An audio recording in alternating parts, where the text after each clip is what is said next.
Alléluia. Gloire à toi, Seigneur. Nous avons chanté ton nom. Nous honorons ton nom, nous glorifions ton nom, nous magnifions ton nom, nous exaltons ton nom, car tu es Dieu. Merci pour cette parole que tu as déposée dans mon cœur. Saint-Esprit, prends la place qu'il te revient afin de parler à ton peuple, dans le seul but de glorifier Jésus-Christ. Amen. Amen.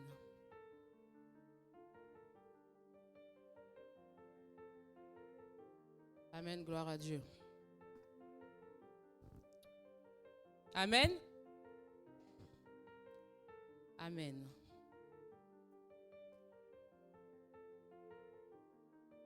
Le titre de ce message ce matin est Dieu est un Dieu d'ordre. Dieu est un Dieu d'ordre. Alors pourquoi je me suis posée sur ce sujet? Pourquoi? Parce qu'au 31, il y a le frère Oscar qui était tout content, surtout avec le chant On avance. Et il était tellement content qu'il a dit oh là là, c'était tellement bien ce chant, c'était carnaval. Et quand il a dit ça, ça m'a interpellée. Je me suis posée. J'ai dit, Seigneur, est-ce que on amène à l'église les choses du monde? Le mot carnaval m'a interpellée. Et tout de suite, le Saint-Esprit m'a dit pour ce chant-là, non. Ecclésiaste nous dit qu'il y a un temps pour tout. Sous le soleil, sur cette terre. Il y a un temps pour pleurer. Et il y a un temps pour se réjouir. Là, c'était le temps de se réjouir. Amen. C'était le temps. Et il m'a dit non. Nous nous réjouissons dans la présence de Dieu. Nous ne sommes pas dans le monde en train de faire un carnaval.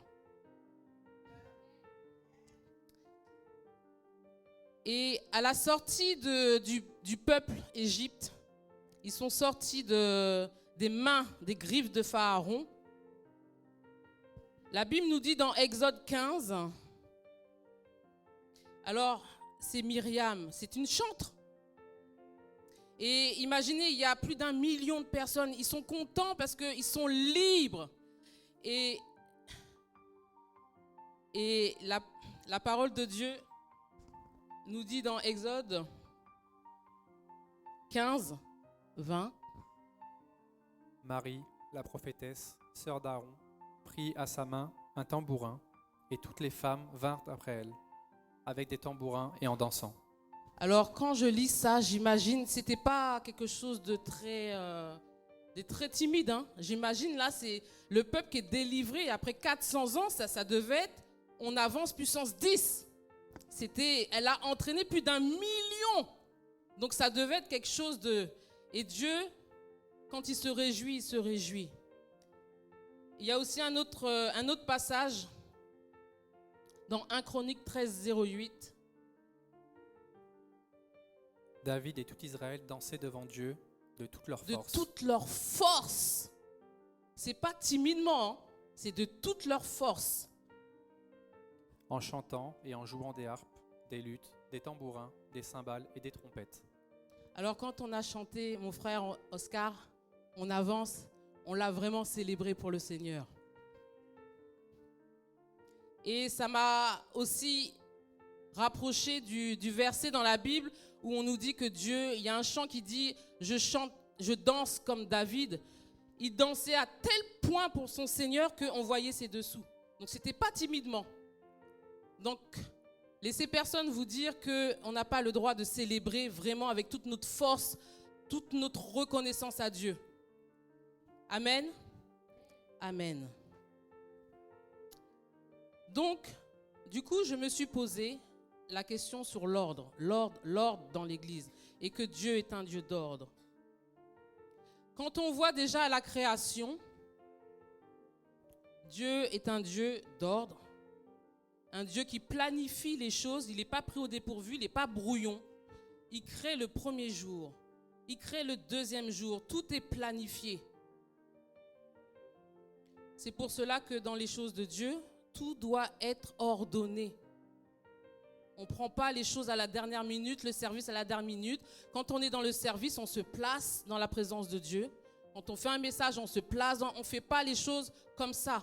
Dieu est un Dieu d'ordre. Et même quand il y a eu le désordre dans la création, parce que Satan a mis son grain de sel, il a envoyé son fils Jésus-Christ pour remettre de l'ordre à tous ceux à quiconque croit en lui, ne périsse point, mais ait la vie éternelle. Comme Dieu n'aime pas le vide, là où il y a du vide, il va remplir. Dieu n'aime pas le désordre, parce que Dieu est un Dieu d'ordre. On le voit aussi, on a eu une étude sur les anges. Il y a les chérubins, qui sont des gardiens. D'ailleurs, c'est eux qui gardaient le jardin d'Éden. L'arche. Il y a les séraphins, qui sont pour l'adoration. Il y a les anges, les archanges. Donc, tout le monde n'est pas pareil. Tout le monde a sa fonction. Tout le monde, quand Dieu crée les choses, c'est ordonné. Et il y a un passage dans la Bible, dans Luc 9. C'est le passage de la multiplication. C'est un passage qui m'a toujours marqué. Donc, Dieu va multiplier. Il parle à une foule. Il commence à faire tard. Les gens ont faim. Les disciples commencent à s'inquiéter. Et Dieu dit, donnez-leur. Jésus leur dit, donnez-leur vous-même à manger. Mais ils répondirent, nous n'avons que 5 pains et 2 poissons, à moins que nous n'allions nous-mêmes acheter des vivres pour tout ce peuple. Or, il y avait environ 5000 hommes. Jésus dit à ses disciples, faites-les asseoir par rangées de 50. Faites-les asseoir par rangées de 50. Ce détail-là m'a toujours interpellé. Il y avait une foule. Déjà, même il va faire un miracle. Avant de faire un miracle, il faut de l'ordre. On ne va pas distribuer comme ça.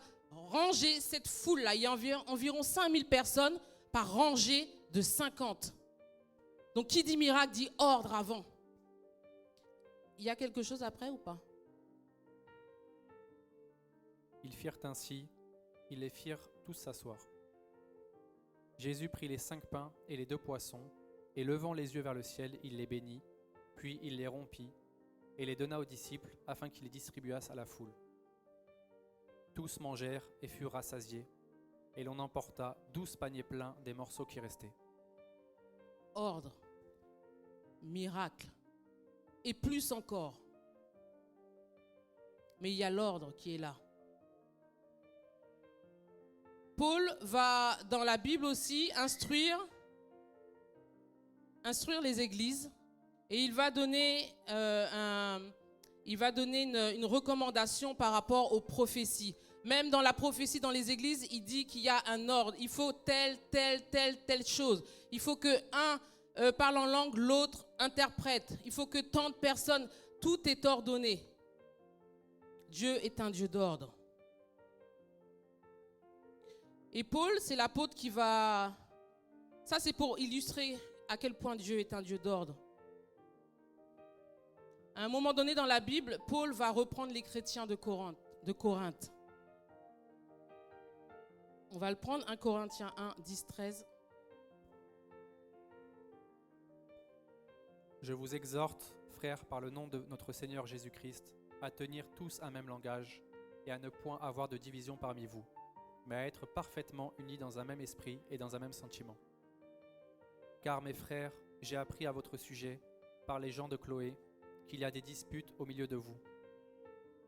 Je veux dire que chacun de vous parle ainsi. Moi, je suis de Paul, et moi d'Apollos, et moi de Céphas, et moi de Christ. Christ est-il divisé? Paul a-t-il été crucifié pour vous? Ou est-ce au nom de Paul que vous avez été baptisés? Là, les chrétiens de Corinthe sont influencés par les mœurs de la société. Les Grecs, là, qui les entourent, avaient coutume de discuter sans fin sur la sagesse de tel ou tel philosophe. Hein, les Grecs, là, ils discutent tout le temps. Ils sont là en train de discutailler sur la sagesse. Tel philosophe. Et là, visiblement, ces mœurs-là sont rentrées dans l'Église. Les chrétiens de Corinthe commencent à dire « Moi, je suis de temps. Moi, je suis de temps. Moi, je suis de temps. » Paul est obligé d'intervenir pour mettre de l'ordre. Parce qu'on commence à avoir de la division. Là, le monde, là, ce qui se passe à l'extérieur de l'Église est rentré dans l'Église. Et le discours de Paul, pour reprendre les Corinthes, c'est est-ce que Christ est divisé? Et il va prendre le thème du baptême. Tu as été baptisé au nom de qui? Même si c'est moi, Paul, qui t'ai baptisé, tu ne peux pas dire que tu es de Paul. Le plus important, c'est Christ. Il était obligé de remettre de l'ordre. Parce que l'esprit du monde, ça rentre dans les églises facilement. Hein.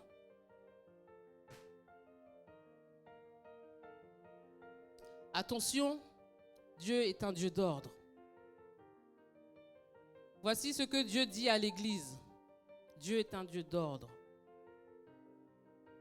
Je peux en parler parce que on l'a vu. Le pasteur aussi a dit quelques mots sur ça. Je ne vais pas dire le nom parce que c'est publié. Il y a la sœur, à un moment donné, ne donnait plus au peuple ce qu'elle devait donner. La sœur a dû être suspendue. Je parle de la louange. Le temps qu'elle se retrouve avec le Saint-Esprit. Le pasteur en a parlé à toute l'Église. Pourquoi? Il y a un exemple dans la Bible. C'est pas pour humilier, c'est pour donner exemple aussi à tout le monde. Il y a un exemple dans la Bible qui le dit. Donc on va prendre dans Galates 2, 11-14. Mais lorsque Céphas vint à Antioche, je lui résistai en face, parce qu'il était répréhensible. En effet, avant l'arrivée... Il était répréhensible, ça veut dire qu'il était en faute. Hein. En effet, avant l'arrivée de quelques personnes envoyées par Jacques, il mangeait avec les païens, et quand elles furent venues, il s'esquiva et se tint à l'écart, par crainte des circoncis. Avec lui, les autres Juifs usèrent aussi de dissimulation, en sorte que Barnabas même fut entraîné par leur hypocrisie. Voyant qu'il ne marchait pas droit selon la vérité de l'Évangile, je dis à Céphas, en présence de tous, si toi, qui es juif, tu vis à la manière des païens et non à la manière des juifs, pourquoi forces-tu les païens à judaïser? On ne va pas aller plus loin. Paul va reprendre Pierre. Il faut oser quand même, hein, parce que là on parle de Pierre. Pierre, l'acolyte de Jésus, Pierre qui a connu Jésus pendant 3 ans, Pierre qui a mangé avec lui, Pierre qui a fait aussi des miracles. Paul arrive après et Paul va le reprendre. Et la parole de Dieu dit qu'il va le reprendre devant tout le monde. Il ne va pas s'arrêter là, il va faire une lettre qui va être lue dans les autres églises publiquement du manquement de Pierre. Attention, Dieu est un Dieu d'ordre. Cette année, il y a des choses qu'on ne va plus laisser passer. Paul a repris Pierre devant tout le monde. Et il fallait le faire. Quand on analyse Pierre, on a tous son talon d'Achille, c'est-à-dire le côté qui doit travailler, c'est la peur du jugement des autres. On l'a vu quand Pierre a renié Jésus. Il avait peur qu'on le reconnaisse. Peur du jugement. Là encore, face aux païens, Pierre a une attitude qui n'est pas droite. Et dans sa chute, là, dans son talon d'Achille, il entraîne même Barnabas. Il y a des gens qui ne sont pas transformés, qui ont un talon d'Achille, qui sont dans le service, qui font des choses et qui entraînent même les autres. Là, Paul encore, là ça va pas, ça dévie. Pierre a une attitude hypocrite, il est comme ça avec les païens, et puis dès qu'il y a des chrétiens qui arrivent, il prend une autre position. Là, Paul a tranché et il a dit la vérité. Pierre ne lui en a pas voulu, puisque après, dans le livre de 2 Pierre, on nous dit que Pierre appelle Paul notre bien-aimé frère en Christ, Paul. Et heureusement que Paul a repris Pierre. Heureusement. Paul est là pour remettre de l'ordre, toujours. Dieu est un Dieu d'ordre. Et si quelqu'un te reprend, il y a une phrase que la sœur Yolette, et que j'ai bien aimée, qui m'a dit une fois, sœur Nat, si jamais tu vois que je m'égare, que je tombe dans l'orgueil, toi et le pasteur, je vous le dis, je vous en supplie, dites-le moi si je suis dans l'égarement. Reprenez-moi. Là, Pierre a reconnu et il a accepté qu'on le reprenne. Et je vous dis que c'était devant tout le monde. Et Paul ne s'est pas arrêté là, il a fait des lettres aux églises pour dire comment Pierre agissait, pour que ça serve de leçon aux chrétiens.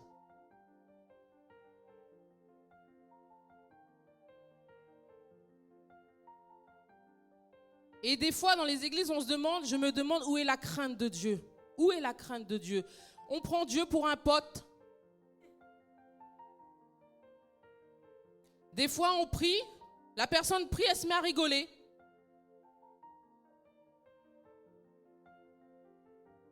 Dieu n'est pas un pote, Dieu est Dieu. Dieu est un Dieu d'ordre. Où est passée la crainte de Dieu? Pendant les messages, on discute. La parole de Dieu est prêchée, mais on discute. Daniel. On peut prendre Daniel. Daniel 10. Cette parole-là nous dit que la 3e année de Cyrus, roi de Perse, une parole fut révélée à Daniel, qu'on nommait Belchazzar. Cette parole, qui est véritable, annonce une grande calamité. Il fut attentif à cette parole, et il eut l'intelligence de la vision. En ces temps-là, moi, Daniel, je fus 3 semaines dans le deuil. Je ne mangeai aucun mets délicat, il n'entra ni viande ni vin dans ma bouche, et je ne moignis point jusqu'à ce que les 3 semaines furent accomplies. Le 24e jour du 1er mois, j'étais au bord du grand fleuve qui est Hiddekel. Je levai les yeux, je regardai, et voici, il y avait un homme vêtu de lin, et ayant sur les reins une ceinture d'or du phase.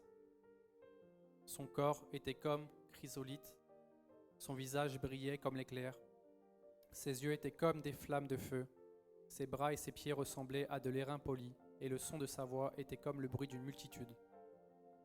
Moi, Daniel, je vis seul la vision, et les hommes qui étaient avec moi ne la virent point, mais ils furent saisis d'une grande frayeur, et ils prirent la fuite pour se cacher. Je restai seul et je vis cette grande vision. Les forces me manquèrent, mon visage changea de couleur et fut décomposé, et je perdis toute vigueur. J'entendis le son de ses paroles, et comme j'entendais le son de ses paroles, je tombai frappé d'étourdissement, la face contre terre.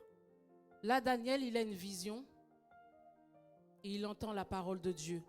Il entend la parole de Dieu, dans quelle position il est, il tombe la face contre terre. Paul a rencontré Jésus, il tombe la face contre terre. Nous, des fois, on est dans les églises, Dieu est là. Prends Dieu à la légère. Abraham est tombé devant l'Éternel. Jean a une vision, il est tombé devant l'Éternel. Je me demande même si on respecte encore Dieu, sa présence.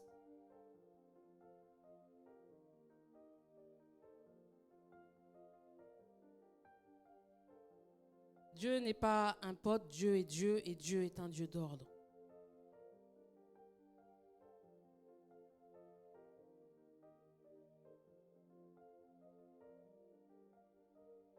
Exode 20. Moïse reçoit 20, 18, 23, les 10 commandements sur la montagne. Tout le peuple entendait les tonnerres et le son de la trompette. Il voyait les flammes de la montagne fumante. À ce C'est spectacle, Dieu là. Là, c'est Dieu qui est en train de parler. le peuple tremblait et se tenait dans l'éloignement. Ils dirent à Moïse, « Parle-nous toi-même, et nous écouterons, mais que Dieu ne nous parle point, de peur que nous ne mourions. » Moïse dit au peuple, « Ne vous effrayez pas, car c'est pour vous mettre à l'épreuve que Dieu est venu, et c'est pour que vous ayez sa crainte devant les yeux, afin que vous ne péchiez point. » La crainte de Dieu. Le peuple restait dans l'éloignement, mais Moïse s'approcha de la nuée où était Dieu. L'Éternel dit à Moïse, « Tu parleras ainsi aux enfants d'Israël. Vous avez vu que je vous ai parlé depuis les cieux. Vous ne ferez point des dieux d'argent et des dieux d'or. » Amen, amen, amen. Amen, merci mon frère. Voyez-vous, la crainte. La crainte, ce n'est pas la peur, oh, j'ai peur de Dieu. C'est un respect total. C'est le respect révérentiel. On respecte sa présence. Dans les services. Là, je parle à l'église. Dieu, quand il envoie ses disciples, il dit « Je vous précède ». Ça veut dire quoi? Ça veut dire que avant l'heure, Jésus est là. Des fois, on arrive en retard. On commence en retard. Mais Jésus est là. Dieu est un Dieu d'ordre.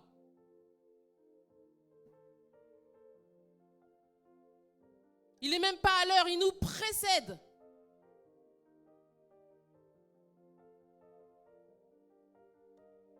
Je me suis assise et j'ai vu, là il y a du désordre, là il y a du désordre.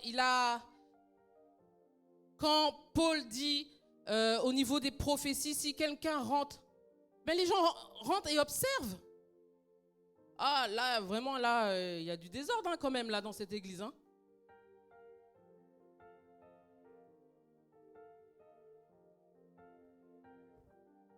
Là, je vous dis ça, mais si vous vous souvenez, les choses vont changer. Attention, hein.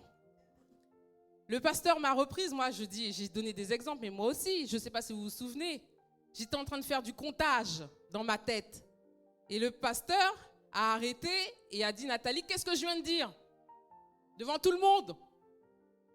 Et j'étais incapable de dire. Mais je savais que c'était inversé. Alors j'ai dit, ce qui est écrit. Et il a dit, non, dis. Et j'étais incapable de dire. J'étais en train de faire autre chose pendant qu'il était en train de prêcher, même si c'était pour l'église. Et reprendre publiquement, c'est biblique, parce que ça sert de leçon. On peut reprendre en aparté, mais là, attention, Dieu est un Dieu d'ordre. Et quand il y a quelque chose qui ne va pas, ça sera repris.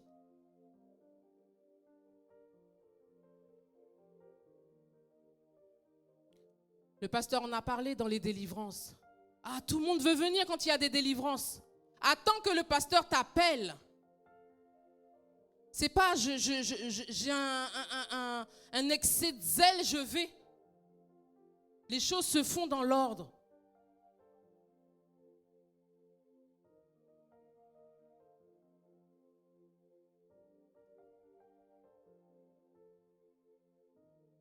Dans l'appel. Chaque personne a sa fonction. Chaque personne a sa fonction. Chaque personne a un appel. Il y a des départements. Je ne peux pas venir là dans d'un département et prendre la place de quelqu'un. Je me rappelle, c'était à une veillée. Il y avait le frère Philippe n'était pas là. Il y a eu un problème. Et la sœur Kaina avait été appelée. Et il y avait le frère William qui était là. Pour prendre la place. J'ai vu ça, j'ai dit, Kaina, qu'est-ce que tu fais? J'ai dit, on ne prend pas la place. On peut aider, mais on ne prend pas la place de quelqu'un. Et j'ai vu Elle a été saisie de crainte, elle a été directement là où elle est là.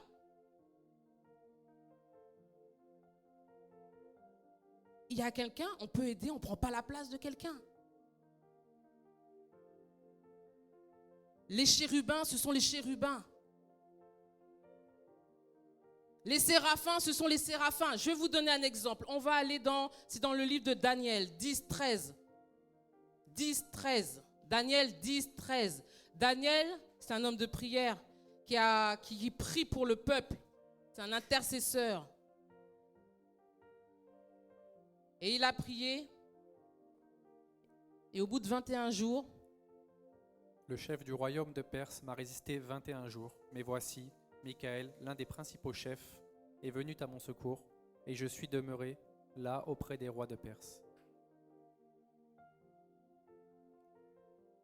Là, c'est un passage, moi aussi, qui m'a toujours interpellée. Gabriel est missionné pour apporter, c'est sa mission, pour apporter les nouvelles, les bonnes nouvelles. C'est sa mission. Voici, il descend et il est bloqué. Parce que le prince des Perses est là pour le bloquer. Le combat, ce n'est pas son domaine. Michaël intervient pour l'aider. Parce que Michaël, c'est son domaine. C'est un ange guerrier. Michaël vient, il fait son job. Voici, Gabriel peut venir près de Daniel pour lui apporter. Et j'aime l'attitude de Gabriel. Il aurait pu dire, bon, tu as prié, me voici. Il a mis les choses en ordre. Il a dit humblement, j'étais coincé. Moi, je ne sais pas me battre. Il lui a dit, tu as des gens qui prennent la gloire que pour eux. Michaël est venu, il a fallu que Michaël est venu, c'est son job. Et voici, il a fait son job, je peux me présenter devant toi. Chaque personne a sa tâche. Dans l'église de Dieu, c'est la même chose. Je ne peux pas venir, Yolette ou Inocia prévoit des chœurs, je viens, je change les chœurs. Je ne peux pas prendre la place. Et des fois, là, dans les départements, on est là, on se mêle, on fait, on prend. Dieu est un Dieu d'ordre. Quand vous voyez comment les anges agissent, Dieu est un Dieu d'ordre. Il y a l'exemple aussi d'Uza. Uza, c'était le porteur, c'était un porteur d'arche. L'arche commençait à trébucher. Naturellement, il a voulu aider. Il a essayé. Il est mort. David était furieux. Mais pourquoi? Il faut remonter. Ça, c'est dans Chronique, mais il faut remonter à Exode parce que Dieu était en train d'instaurer au temps du temple d'assignation. C'est telle personne, les Lévites, c'est telle personne qui doivent toucher les choses saintes. Et Uza ne faisait pas partie de ces personnes-là. Et Dieu est resté fidèle à sa parole. C'était un porteur. Les porteurs devaient que porter. C'était sa tâche. Et il a outrepassé sa tâche. Alors aujourd'hui, je ne veux pas dire que, admettons qu'Aïna avait pris la place de William, elle serait morte. Je ne dis pas ça. Si on voit que là, le téléphone, la caméra, la tombe, Anthony peut prendre et retenir. On peut aider. Moi, je suis la première à vouloir aider aussi. Mais on ne prend pas la place. On ne se met pas à la place d'eux.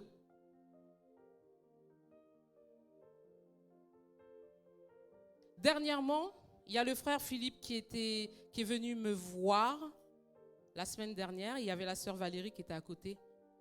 Et il est venu.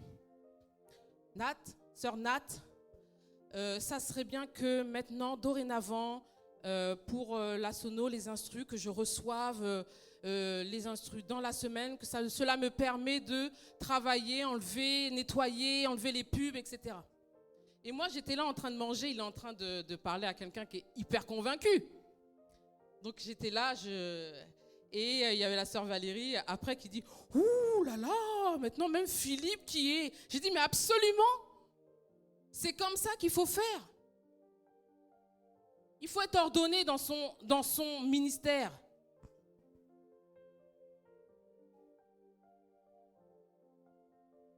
L'ordre. Le 31, tout ça, ça s'est bien passé. Mais vous savez pas, il a fallu quand même mettre de l'ordre. Parce que ça commençait à partir dans les pensées, dans des... Il faut toujours qu'il y ait quelqu'un qui mette de l'ordre. Toujours. Parce que Dieu est un Dieu d'ordre. Dans le service. Vous savez que Dieu n'aime pas la négligence. Dieu n'aime pas la tiédeur. Il va vous vomir. C'est sa parole qui le dit.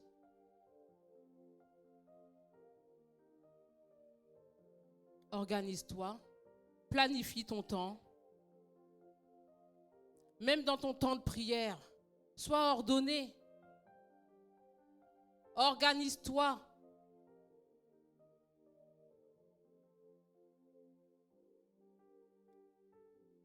Dieu, quand il donne le Saint-Esprit, il donne des dons. Mais on ne sait pas pourquoi. À l'un, il va donner, dans la parabole des talents, il va donner 5. À l'autre, il va donner 2, 3, 1. Alors, des personnes peuvent être dans le même département, mais ils ne reçoivent pas la même mesure. Mais ce n'est pas grave. Avec ce que tu as, Dieu te demande de multiplier. Avec ce que tu as, avec même le peu que tu as, Dieu te demande de faire plus avec ça. Être dans sa présence, être organisé, être ordonné pour pouvoir multiplier. On ne peut pas venir dans la présence de Dieu, ne pas avoir de vie de prière. Dieu est Dieu, et Dieu voit ton cœur, Dieu te voit dans le secret. Sinon, c'est faire quoi? C'est faire comme Pierre, de l'hypocrisie devant les gens.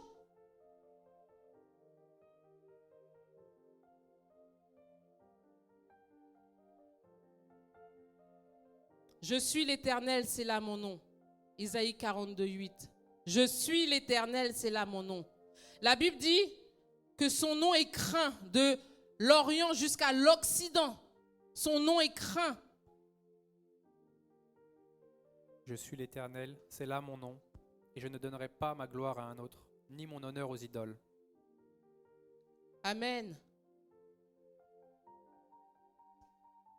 Amen. Faisons attention. Ne laissons pas rentrer les choses du monde dans l'Église. Et vous savez, le peuple, quand le peuple est sorti d'Égypte, Dieu l'a envoyé directement au désert. Parce qu'il avait besoin de parler à son cœur. Et si, comme Pierre, si jamais tu es un Pierre, tu as un talon d'Achille, tu as quelque chose que tu n'as pas réglé, ne viens pas mettre du désordre dans l'Église, mets de l'ordre. Seigneur, je suis comme ça. Seigneur, j'ai besoin d'être redressé par rapport à ça, dans sa présence. Il y a un travail aussi à faire.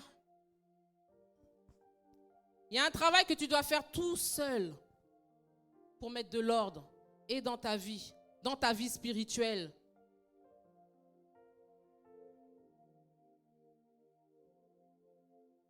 Même quand on donne nos offrandes. Dans Malachie, on dit qu'il y en a qui donnent le superflu. Qu'est-ce que c'est que ça? Devant les hommes, on voit que tu donnes ou que tu donnes beaucoup. Mais Dieu regarde au cœur, à la manière dont on donne.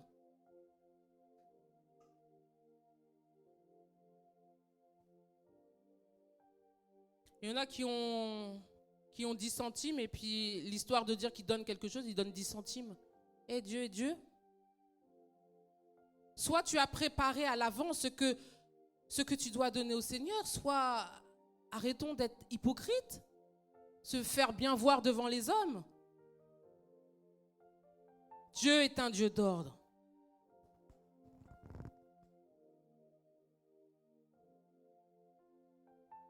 Vous savez, la crainte de Dieu. Parce que Dieu n'est pas ton pote. Quand vous voyez comment ça se passait dans les tabernacles, Même le diable, quand il faisait son travail, il le faisait à la perfection. Il mettait le sceau à la perfection. Nous, des fois, on est dans le service, on néglige, on est négligent.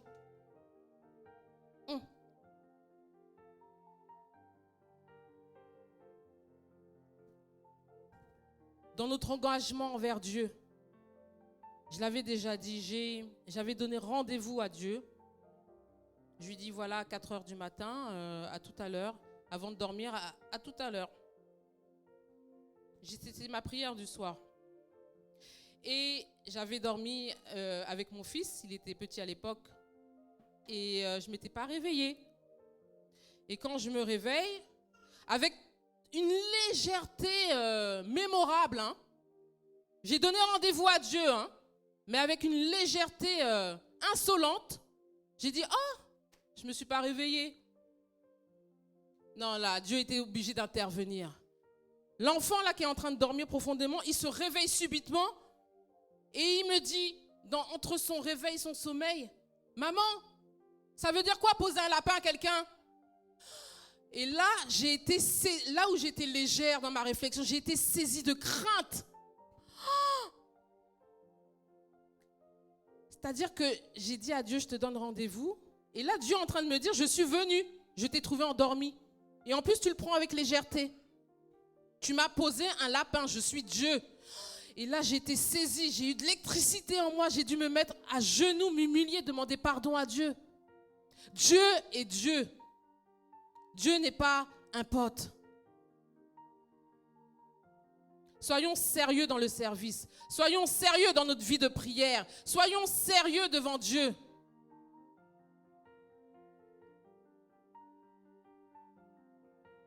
Soyons sérieux dans les choses de Dieu. Je vais... Anthony, c'est moi qui vais le lire. Je vais prendre Romain pour terminer. C'est Paul, hein. Paul, c'est vraiment l'apôtre qui reprend.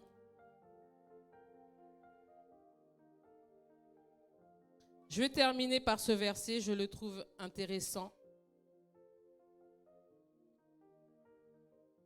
Romains 12. Je vous exhorte donc, frères et sœurs en Christ, de l'Église, tous unis en Christ, par les compassions de Dieu, à offrir vos corps comme un sacrifice vivant, saint, agréable à Dieu, ce qui sera de votre part un culte raisonnable. 1. Offrir son corps. Offrir son corps à Dieu. Ne vous conformez pas au siècle présent, aux mœurs. On fait comme ça, on a l'habitude de faire comme ça, on va le faire à l'église. Soyez transformés dans toutes nos décisions. Soyons transformés par le renouvellement de l'intelligence. Chaque matin, le demander à Dieu. Transforme-moi par le renouvellement de l'intelligence. Que ce ne soit pas mes idées, mes pensées, mais que ce soit les tiennes. On a besoin d'être transformés.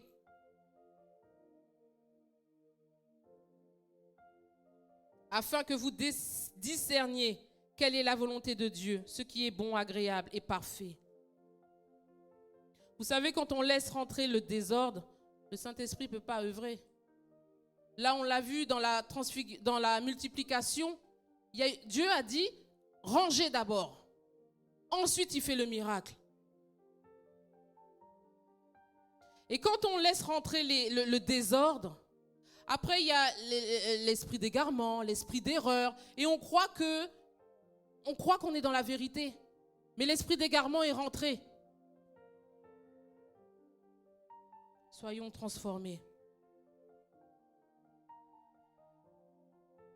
Par la grâce qui m'a été donnée, je dis à chacun de vous de ne pas avoir de lui-même une trop haute opinion, mais de revêtir des sentiments modestes, selon la mesure de foi que Dieu a départie à chacun, la mesure de foi.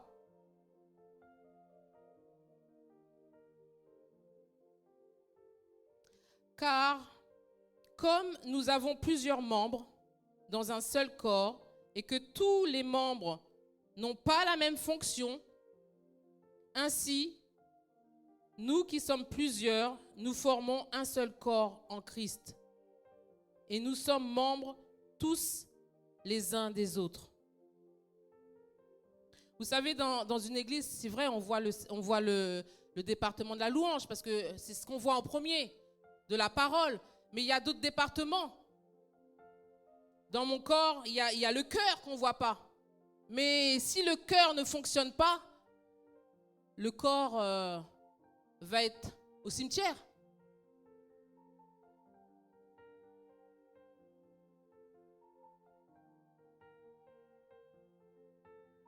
Puisque nous avons des dons différents. Vous savez, j'insiste aussi dans l'ordre. Pourquoi? Parce que la jalousie peut rentrer dans les églises. On peut envier telle personne. Je veux faire ce qu'elle fait. Mais Dieu ne t'a pas appelé à ça. Mais tu veux le faire. Moi, j'ai déjà entendu vraiment de mes oreilles. Il y a une personne, elle a décidé qu'elle voulait prêcher. Moi, je veux prêcher.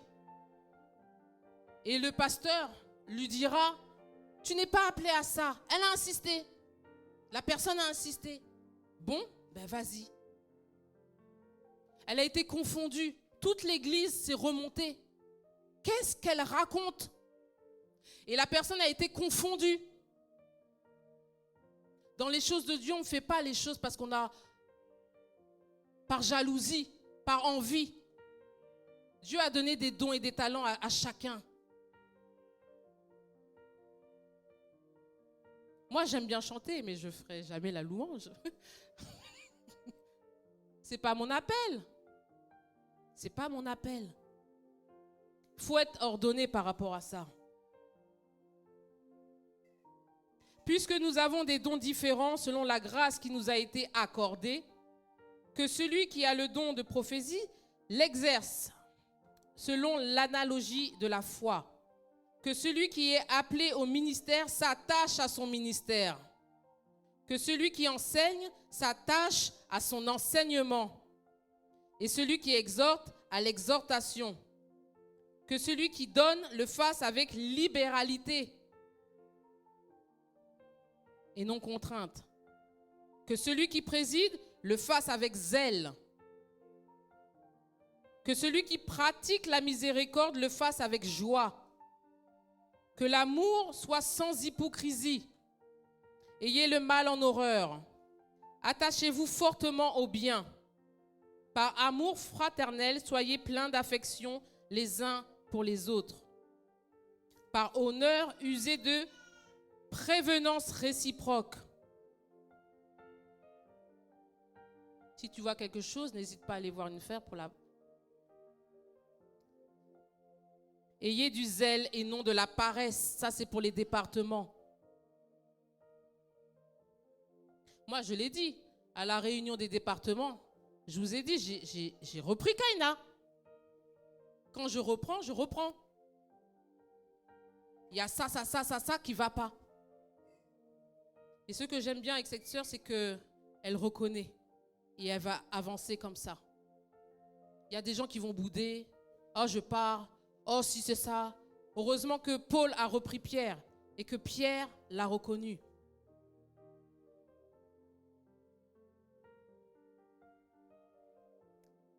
Persévérez dans la prière. Pourvoyez aux besoins des saints. Gloire à Dieu. Samedi prochain, il y aura la distribution aussi des vêtements. Exercez l'hospitalité. Bénissez ceux qui vous persécutent. Bénissez, ne maudissez pas. Réjouissez-vous avec ceux qui se réjouissent. Hein, Oscar, nous étions dans la joie. On avance. Pleurez avec ceux qui pleurent. Ayez les mêmes sentiments les uns envers les autres.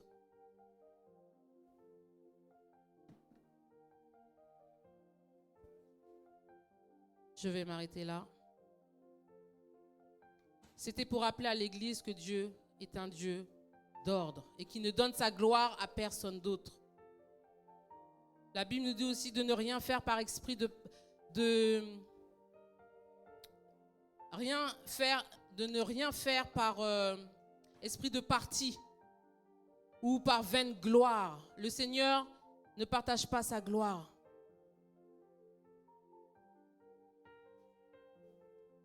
Respectons la présence de Dieu dans sa vie personnelle et dans l'Église.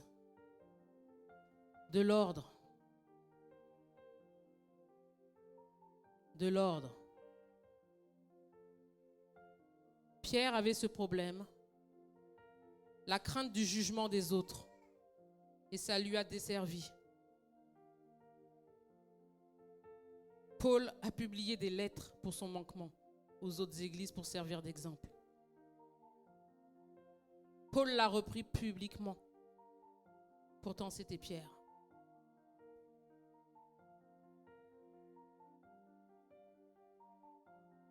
Juste, je vais te demander d'incliner la tête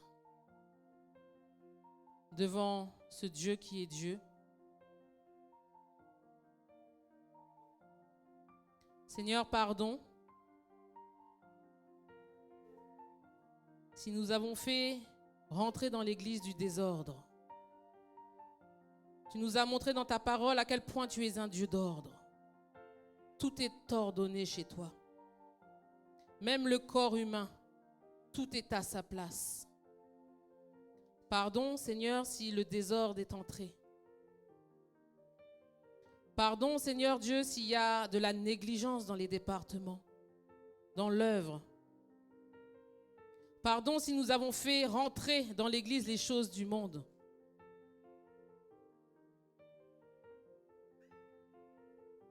Merci de susciter toujours quelqu'un, ta parole, pour rappeler à l'ordre. Seigneur, tu nous connais.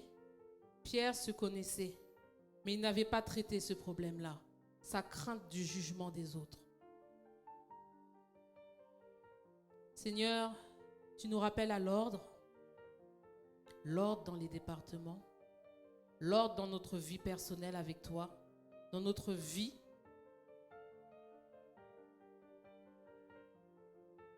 Tu nous connais et nous nous connaissons. Je prie, Seigneur Dieu, que l'Église n'arrive pas au point de Pierre, au point, Seigneur Dieu, de reprendre de cette manière-là, qu'on puisse, Seigneur Dieu, se tourner vers toi, qu'on puisse, Seigneur Dieu, s'examiner, d'offrir, Seigneur Dieu, tout ce qui ne va pas.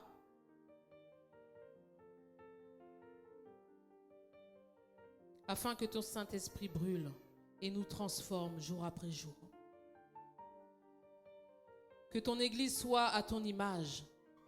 Tout ce que tu as créé est ordonné.